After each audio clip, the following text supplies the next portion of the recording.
बिहार में विधानसभा चुनाव से पहले मंत्रिमंडल विस्तार हुआ है। इनमें बीजेपी के 7 विधायक को मंत्री पद की शपथ दिलाई गई है, लेकिन इस मंत्रिमंडल विस्तार में जेडीयू कोटे से कोई नया मंत्री नहीं बना है।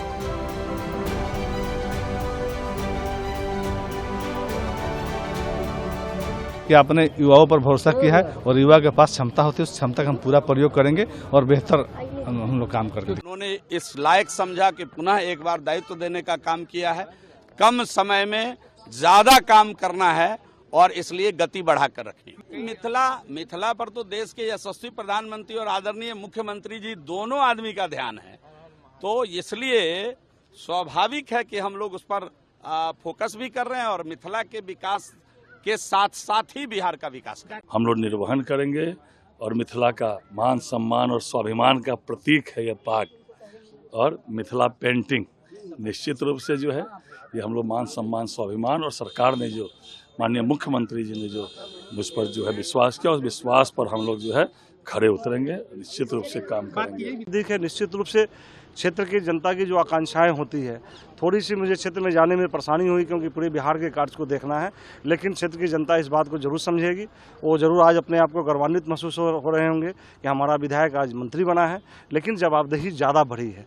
लोग खुश जरूर हो रहे हैं, मुझे भी अंदर से खुशी जरूर है, लेकिन एक साथ साथ जवाबदेही की भी चिंता सता रही है कि जो जिम्मेवारी है, वो जिम्मेवारी को बखूबी कैसे निभाया जाए। बीजेपी कोटे से मंत्री बने विधायकों में संजय सरावगी मारवाड़ी जाति है और दरभंगा विधानसभा से आते हैं। इसके बाद जीवेश मिश्रा जो कि भूमिहार जाति से आते हैं और दरभंगा जिले के जाले विधानसभा से आते हैं।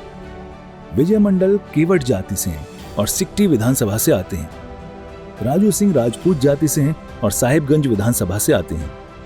सुनील कुमार कोयरी जाति के हैं, बिहार शरीफ विधानसभा से आते हैं। मोतीलाल प्रसाद तेली जाति के हैं और सीतामढ़ी के रीगा विधानसभा से आते हैं। स्वाभाविक है, माननीय मुख्यमंत्री नीतीश कुमार जी ने बिहार के विकास को गति देने के लिए 7 मंत्रियों को मंत्री बनाया है। मैं बधाई भी देता हूँ। बहुत बहुत शुभकामनाएं हैं। काफी अच्छे से जो नए मंत्री बने हैं, हर जिले का रिप्रेजेंटेशन है और एक सामूहिक गुलदस्ते के तौर पे ये कार्य करेंगे और जो हमारा लक्ष्य है कि इस बार 200 से ज़्यादा सीटें हम जीते, वो निश्चित तौर पर मिलेगा। जिन लोगों को मंत्री बनाया गया है, सभी कार्यकर्ता से यहाँ तक आए और सभी को एक लंबा अनुभव है और इस लंबे अनुभव का फायदा सरकार को भी मिलेगा और आम जनता को भी मिलेगा। बिहार में हुए इस मंत्रिमंडल विस्तार की खास बात यह है कि 7 में से 6 विधायक उत्तरी बिहार के इलाके से आते हैं और इनमें 4 विधायक मिथिलांचल से हैं। बिहार चुनाव से पहले बीजेपी का मिथिला प्रेम पहले भी दिख चुका है। देश का बजट पेश करते हुए केंद्रीय वित्त मंत्री निर्मला सीतारमण ने मिथिला पेंटिंग वाली साड़ी पहनी थी। इसके बाद दिल्ली की नई मुख्यमंत्री रेखा गुप्ता भी मिथिला साड़ी में दिख चुकी हैं। ऐसे में सवाल यह है कि क्या बिहार विजय का रास्ता बीजेपी मिथिला से होकर तलाश रही है? दरअसल मिथिलांचल को एनडीए का गढ़ माना जाता है। इनमें सीतामढ़ी, शिवहर, मधुबनी, दरभंगा, मुजफ्फरपुर, वैशाली जैसे अहम जिले आते हैं। इन जिलों में विधानसभा की 60 सीटें आती हैं और पिछले चुनाव में गठबंधन के 40 विधायक यहां से जीते थे। ब्यूरो रिपोर्ट, सूर्या समाचार।